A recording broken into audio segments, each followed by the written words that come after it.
Down, down, down, down. Oh, you didn't know?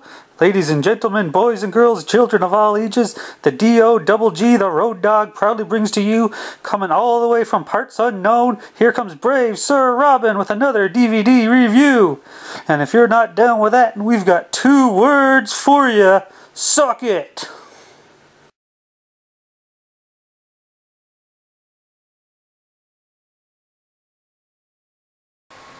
Hello everybody, as you can tell from my awesome introduction, this is Brave Sir Robin coming to you from Parts Unknown. And the DVD I am reviewing today from All Japan Wrestling, the Pro Wrestling Summit from 1990, which is a joint show from All Japan Pro Wrestling and the WWF. So let's pop this in and check it out. So before I start talking about the matches, I'm going to point out that this seems to be a straight-from-TV version that I bought from IVP Videos. I can tell that it's straight from TV because it has various Japanese commercials on there from 1990s. They're kind of humorous to watch, but I end up fast-forwarding most of them anyway, because I don't really want to be advertised to. This disc is only about an hour and a half long, so I can tell from my research that I am missing a couple matches. The matches I seem to have missed, I got the team of Superfly Jimmy Snuka and Tito Santana defeating Kenta Kobashi and Masanobu Fuchi. You're going to have to forgive any mispronunciations of Japanese names. I'm really unfamiliar with a lot of Japanese wrestlers. I do know Kenta Kobashi is obviously, too bad that's not included. It's also the match between Bret Hart and Tiger Mask. I'm guessing that's the same match I reviewed before in the Best of Bret Hart DVD that went to a 20-minute draw, so that's a good match worth checking out if you ever find that one. So obviously stuff that's not on this disc was recorded because I have seen that.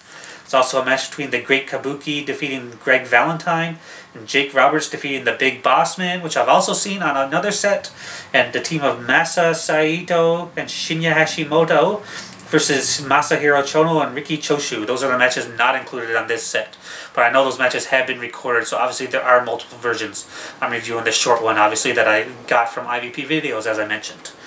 So the first actual match on here, well, the first thing you do, you pop in the disc, there's a Hulk Hogan promo, who's talking about how the Hulkamaniacs, who are going to find out that Ichiban Hogan-san is #1, and his opponent, Stan the Western Lariato Hansen, is Niban. I know Ichiban means #1. I don't know what Niban means. Perhaps some of my Japanese friends can point that out. So then we get a typical 1990s WWF intro with clips of the various WWF wrestlers. You know, playing 2 old jazz music, which is pretty typical from this era. I remember it well. So we get some more intros, all Japanese. There's a bunch of guys in tuxedos standing by the ring talking. I don't know what they were saying because I don't understand Japanese. So we get a commercial break again, some Japanese commercials, and the first match, joined in progress, so there's no introductions, is the team of Jumbo Tsuruta and King Haku against the team of Mr. Perfect, Kurt Hennig, and Rick the Model Martel. Yes, he is a model. So I don't know Japanese, but I could hear the words AWA Champion a few times, so I am able to pick that up, I guess because 3 of the 4 people involved in this match are former AWA champions. The only one who's not is Haku.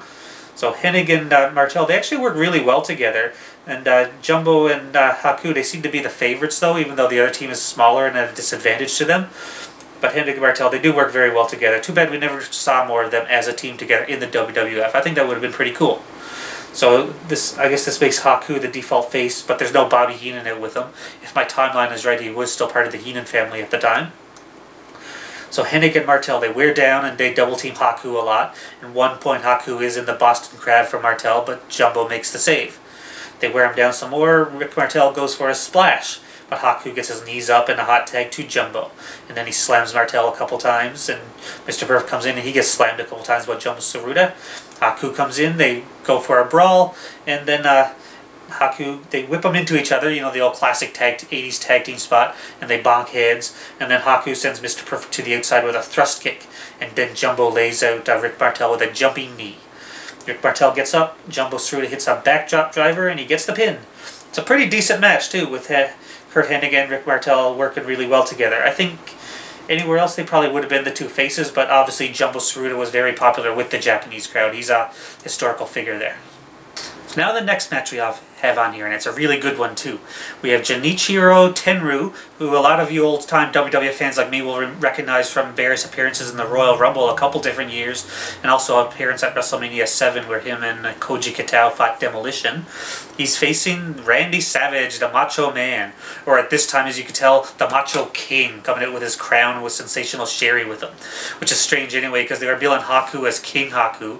I know the lineage is that Haku was the king, then he lost it to Jim Duggan, who then he lost it to Macho Man, who became the Macho King. So it's kind of strange that they were doing it that way. I guess that was his Japanese name. So it's a really good match though. Macho Man does his thing, stalls on the outside, and Tenryu tries to get the early advantage and wear him down, pummel him with chops, which the crowd loves. They're really vocal for Tenryu. But then there's a bit of distraction from Queen Sherry, who then allows Macho Man to get the sneak attack on Tenryu and take the advantage. It happens a few times actually, because Macho King is a dirty cheater. And he spends much of the match choking Tenryu and wearing him down and shoving the referee and stuff like that. Sherry even gets the occasional shot in when Tenryu's up against the rope. She gets a slap in on him and all that. So it's a lot of the heel tactics. Typical Macho Man though, so it's good to see. I'm usually used to seeing a quiet Japanese crowd, so I thought that was interesting, but the fans, they're actually pretty vocal for this match. So Macho Man and Sherry have obviously got them really riled up, which is good for them. So Macho Man, he hits the top rope elbow on Tenryu, who kicks out. What the hell? So I thought only Hogan did that, though at least in fairness, Tenryu didn't immediately jump to his feet like Hogan would. Fucking asshole. So Macho Man climbs the ropes again, goes for an axe handle, but Tenryu, there seems to be a bit of miscommunication here because they actually do this a couple times in a row. He hits him with the punch to the gut, then attempts a power bomb, but Macho Man backdrops him. I guess he didn't know, what to do here. Macho Man then goes to the top again, hits a cross body. Then Tenryu kicks out, and then Macho, for some reason, just starts holding his knee for no reason. It's like, oh, I'm hurt, oh no. And then Tenryu hits an enziguri, then a powerbomb to get the win. A really good match, though. I recommend checking this out. Macho Man was on top of his game at this point, and Tenryu, while I'm not really familiar with him, he was really good here too, so definitely check out this match. So we get another clip of Hulk Hogan working out, and now it's time for a WWF title match, where we see some Japanese interviewer in the locker room. He tries to get a word with the then WWF champion, the Ultimate Warrior, who just stomps around and growls at him, ignoring him. I can't help it though, I was a big fan of the Warrior at this time. I mean, in 1990 I was 11, so this was right up my alley, and I still enjoyed the Warrior. So his opponent, of course, the $1 Million Man, Ted DiBiase, who makes his way to the ring in a normal entrance, and then Warrior comes out in his typical entrance where he runs to the ring and shakes the ropes and all that stuff, and all of his various craziness, that the Japanese crowd still does seem to enjoy it. As he stands on the ropes, DiBiase gets a sneak attack in, and then Warrior no-sells it, and then ends up clotheslining DiBiase into the ring, and they fight it there for a brief bit. Much of the match is DiBiase trying to be sneaky or trying to wrestle the Warrior, but that Warrior just keeps using his power and shoving him around and stuff. So at one point, Warrior attempts his flying tackle that he does, and DiBiase moves out of the way and face plants Warrior into the mat. This gives DiBiase a brief advantage at least. He pummels on Warrior for a bit, but Warrior just keeps gaining power. The destrucity, talking to his hands and shaking his head and all that crazy stuff. That was part of his act. So he gets fired out. He fired up. He kicks out of every pin attempt. He starts countering. Then he hits Ted DiBiase with a series of clotheslines and a shoulder tackle, and then a backsplash for the pin. Pretty much out of nowhere too. The crowd wasn't even built up to it. Pretty much the same Warrior match you'd always see on Superstars, where he fights somebody who is not going to beat him anyway, especially when Warrior was champ and all that at the time, so this was pretty normal. It's like a typical John Cena Raw match where he's fighting somebody isn't going to beat him.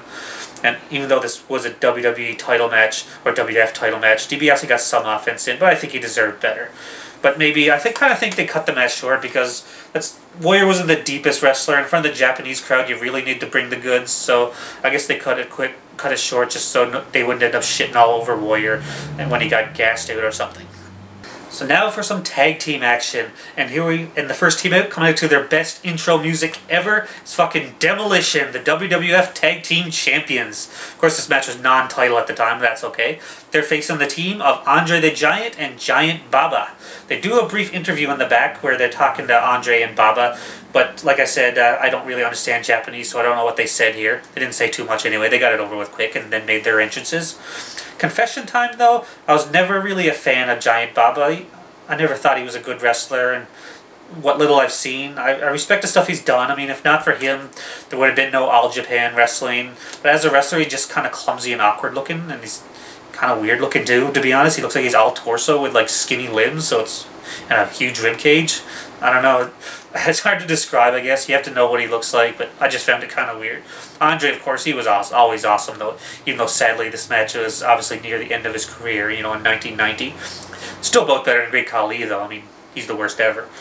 Also, I don't care what anyone says, Demolition was fucking awesome. I don't want to hear anybody dissing them. I don't care that people call them a Road Warriors ripoff. Demolition was great. I loved them. They play the aggressors here, though. Baba was well loved by the All Japan crowd, and obviously Andre too, so Demolition is kind of playing the heels by default. They keep making quick tags and actually wear down Andre and Baba a lot, which is surprising. You know, it's really strange to see a team of two massive giants like Andre and Giant Baba acting in peril and struggling because of Demolition. Though not for long, obviously. The two giants, they make a comeback, they whip Demolition into each other, like we saw earlier. Typical 80s spot. Andre hits the big headbutt on Axe, which sends him tumbling outside. Then Baba hits Smash with a big boot, followed by Andre doing a big elbow onto Smash. Axe tries to make a save, but he gets hit with an overhead chop from Baba, you know, the Baba chop, and Andre gets the pin.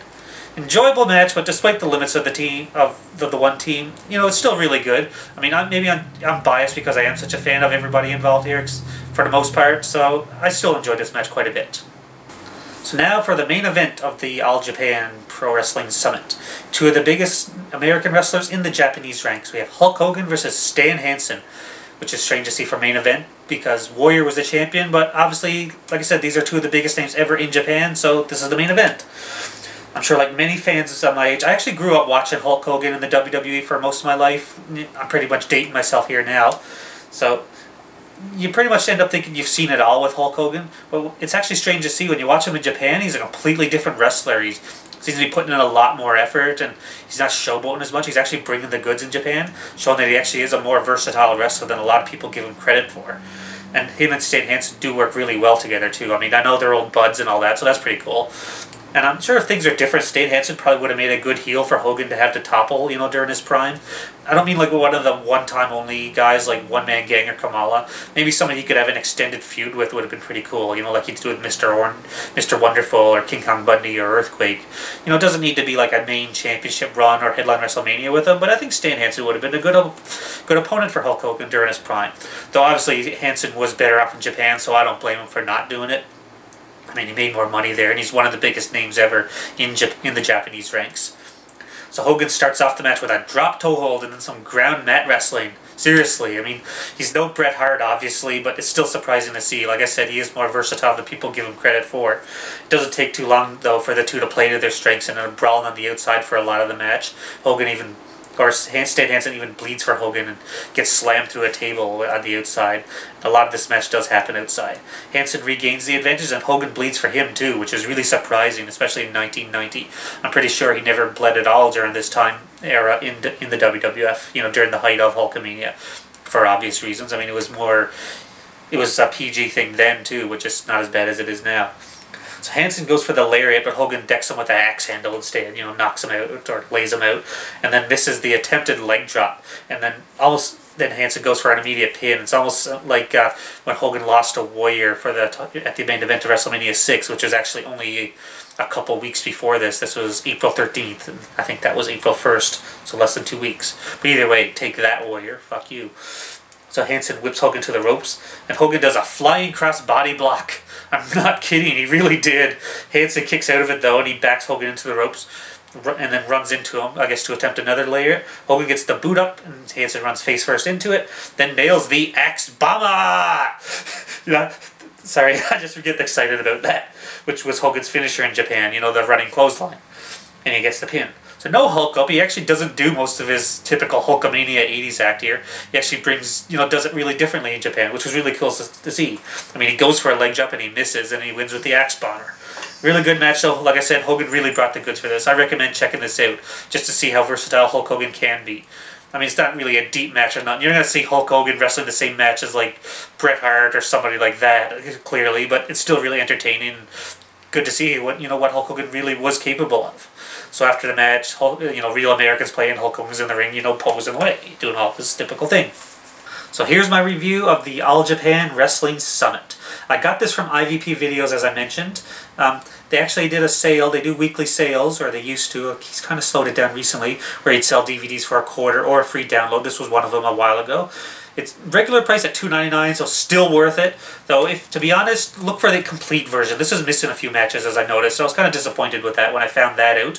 Still worth checking out. Like I said, good to see Hogan bring the goods. Really good match between Randy Savage and Tenryu. I'd say that was the best match on here. And worst match, probably Warrior versus DiBiase. It was just typical Warrior shit. You enjoy it or not, I mean, it's what it is. Warrior never changed his game to be in Japan or nothing, so, and just showed how limited that he really is. So until next time, this is Brave Sir Robin signing off. I should be back with some more reviews, hopefully anytime soon. I've actually had a few natural disasters around my town, so I've been losing like internet over the weekends and stuff like that. So it's kind of why it took me so long to get a review in due to free time and stuff. But either way, I'm doing what I can. I enjoy doing this, and I hope you all leave a comment. Hope you follow me on Twitter. I hope you'll go like my Facebook page. So, until next time, Brave Sir Robin signing off, and if you liked what you see, make sure you subscribe as well.